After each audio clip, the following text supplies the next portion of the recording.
ishtirok etayotgan jahon chempionati ishtirokchilari bu umumiy darajani belgilab bermoqda. Shuningdek, O'zbekiston milliy terma jamoasining raqiblari geografiyasi va ularning darajasi ham kattalashib boryapti.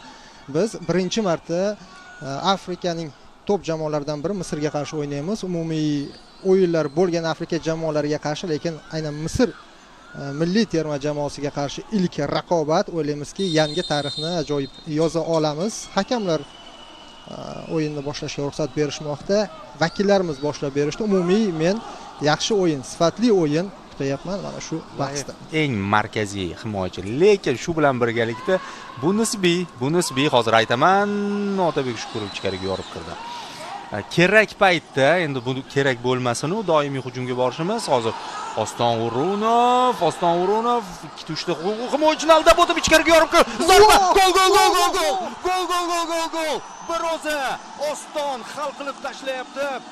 Misr himoyasini ko'rmagandek o'tib ketyapti. O'runov tezkor gol. Bravo senyor. Bo'lyapmiz. Oston sog' salomat bo'lib tursa, formada bo'lsa, istalgan raqibni qiynab qo'ya oladi. Mana bu yurish, umumiy bu jamoaviy pressing natijasida to'pning olib qo'yilishi, bu yog'ini Oston bir o'zi solo yurish bilan yakunlayapti. Mana nega har bitta murabbiy ishlayotganda terma jamoamizda Oston O'runov sog' paytida uni asosiy tarkibga tushiradi. Chunki u mana shunday yurishlarga jur'at eta oladi va masalani hal qila oladi. Fantastik gol. Ishlayotgan edi, ya'ni chiziqni e'tiborga olib to'xtadi. Narigi ikkita yarim final, ya'ni narigi ikkita jamoa o'y xatoga yo'l qo'ydik hozir. Salah e'tibor qaratish kerak. Zarba yo'llandi, yaxshi. O'zi to'g'rilab ketdi Abduvohid. Uzr so'rayapti sheriklaridan. Qolganlarni deyarli barchasining xizmatidan bosh murabbiy foydalanishi mumkin. Umumiy jahon chempionatiga katta ehtimol mana shu tarkibning 70-80% borsa kerak. Hozir Sherzod chap qanotda to'pni qabul qildi. Shukurov pas so'ragan edi. Oston O'runov yana to'pni qabul qilib ichkariga yorib kiryapti. Ostonning zarbasi va to'p darvoza to'siniga tegib qaytmoqda. Voy ozgina. Terma jamoamizning muhim futbolchisi mana boyiga. Hoppa, devorchi ishlaganini qarang. Bu innovatsion. Nazorat qolyapti terma jamoamizda. Katanisda ham hozir keling, mana hujum. Ajoyib. Aldadi. Zarba! Darvozabon. Ostonni markaziy hujum sifatida o'ynatishga intilishni ko'rgandik. Ba'zida o'xshagan, ba'zida yo'q. Hozir asr ma'noda oraliq bu yerda. Salah bo'lsang o'zingga shior ostida o'ynadi. Qolganlar ham hozircha unga qarshi yakkama-yakka yo'l. Mana o'ziga o'zi to'pni tashlab berdi. Bale uslubida qanot ham o'xshash, raqam ham o'xshash va texnika ham o'xshash. Faqat bor hali ham imkoniyat Oston O'runov. Mana endi pas va o'zi tepsa bo'lardi. Mayli. O'zi xohlagan darajadagi xavfli zarbani hali berganlari yo'q va berishmasligiga harakat qiladi. Mana Eldor Shomurodovning imkoniyat va Eldor gol deyishga tayyorlanayotgan edim. Chunki bunday vaziyatlarda Shomurodov kamdan kam adashadi. Oston Hamrobekov. Shomurodov va hal qilyapti Shomurodov. To'pni olib qo'yib raqibdan Ostonga yetkazib berdi. Oston o'ng qanotga o'zi yorib kiryapti. Zarba yana bitta. Xuddi shunga o'xshash gol urishi mumkin edi, ammo bu safar darvozabon to'p berib yuboramiz shekilli Ostonga. Yana yorib kirdi. Zo'r. Nafaqat muxlislar, mutaxassislar, mutasaddilar keyin yana Qatarga qaytishadi. Endi masofa yaqin, 45 daqiqa parvoz. Borib kelsa bo'ladi. Yana Oston ketdi. Hoppa! Fil darvoza bo'sh, lekin bu o'tkir burchak. Oston gol! 2-0.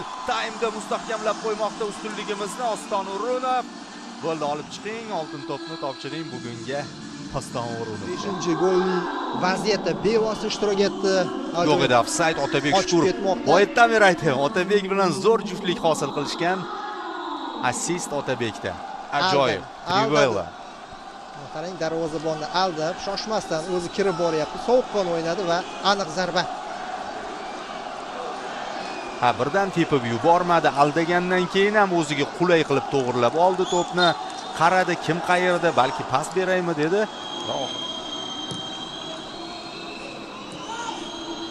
Vaqt tugadi Mabodoga. Oxirgi hujumga qo'yib beryapti uchrashuvni boshqarib borayotgan hakam.